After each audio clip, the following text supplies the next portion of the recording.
Last week in the United States, the Supreme Court heard a major case concerning Mississippi's abortion ban.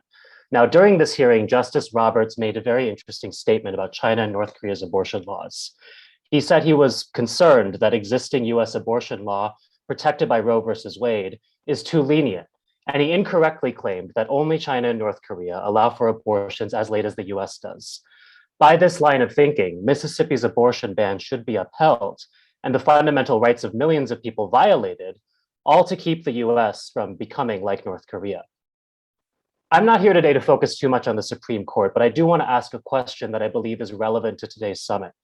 How was it even possible in the first place for this kind of nonsense argument to be made by a member of the highest court in the US?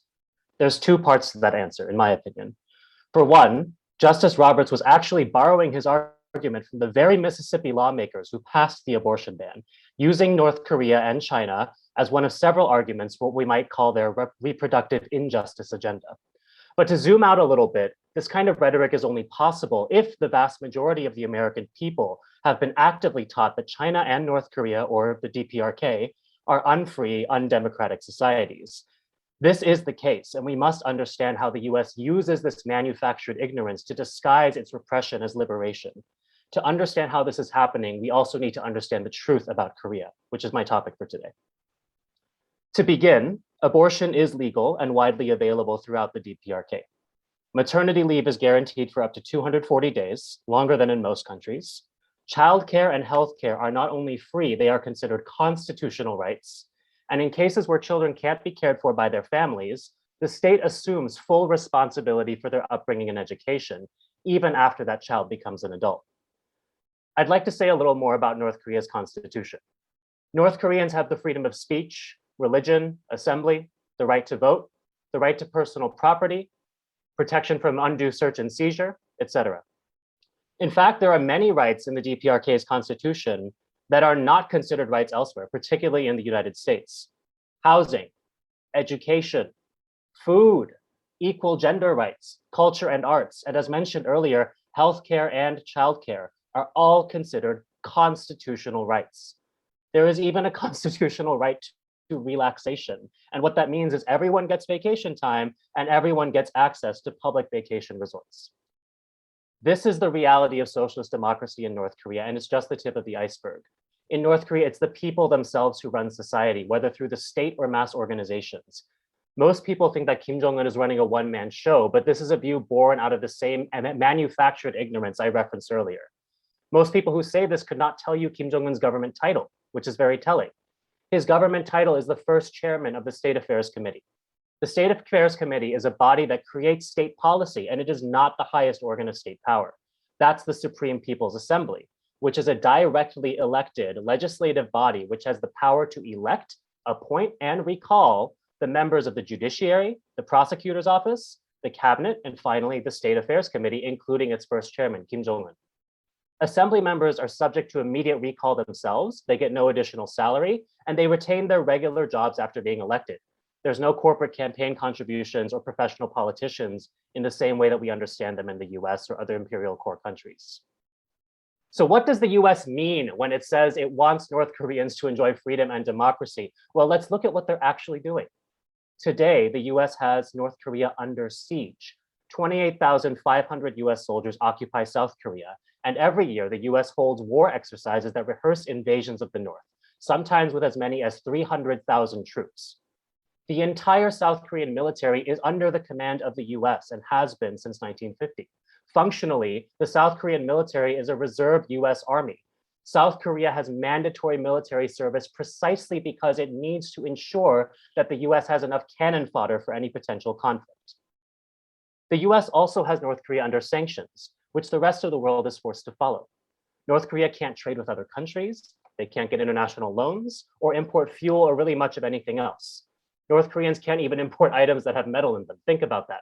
Look around your room right now or wherever it is that you're watching this from. How many things require metal? The screws in your furniture, the copper wire in your light bulb, the pipes that bring you clean water, everything. Sanctions impact everything from agriculture, industry, and medicine. Most things North Koreans need, they have to produce for themselves. There is no shipping it in from anywhere else.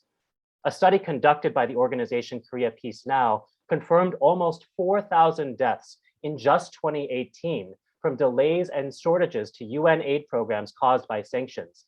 These deaths included 72 pregnant people and over 3,000 children under the age of 5, better known as toddlers. The same study found, and I quote, 99% of pregnant women in North Korea did not have access to emergency reproductive kits to assist with life-threatening complications during pregnancy. The US's attacks on reproductive rights included sanctions against North Korea. When the US says it wants freedom for North Korea's people, this is what they mean. The freedom to die during childbirth or during childhood, the freedom to go hungry, the freedom to perish from preventable disease. With one hand, the US condemns human rights in North Korea, and with the other, it violates those very rights on its own. What else do we call it when they attack North Koreans' right to live, their right to food, their right to healthcare, their right to independently develop their society and raise their standard of living? Now, does this mean the DPRK is a paradise? It doesn't. But so what? The DPRK is a poor country with a history of colonial and imperialist exploitation, living in a hostile world bent on its destruction. It's not a paradise because it's part of the real world. It's a socialist society in transition to communism that is contending with the realities of actually existing imperialism. And in order to achieve communism, you have to have a certain level of material development. You can't guarantee food for all your people if you are prevented by sanctions from producing enough food. And you can't dedicate all your resources to improving society if you have to simultaneously fend off the imperialists who want to recolonize you. North Korea is a real human society that is subject to the same laws of historical development that apply everywhere else. It is a complicated place, but the most basic reality in North Korea is this. North Koreans are making every effort to construct a society that can provide for everyone's basic needs. And at every turn, they are impeded, undermined, and sabotaged by the forces of imperialism. Anyone who doubts this need only look to the new sanctions President Biden imposed on the DPRK yesterday, while the so-called Summit for Democracy was wrapping up. This is why the DPRK's military and nuclear arsenal are strategic necessities, because the US is still at war in Korea. To this day, the US refuses to sign a peace treaty with the DPRK because it would rather destroy North Korea than have peace. The DPRK says it needs all hostilities to end before it can come to the table, including sanctions, but the US refuses to do this. It could drop the sanctions today, and tomorrow the peace negotiations would begin. But it won't do this because the US will accept nothing less than the utter destruction of the North Korean system.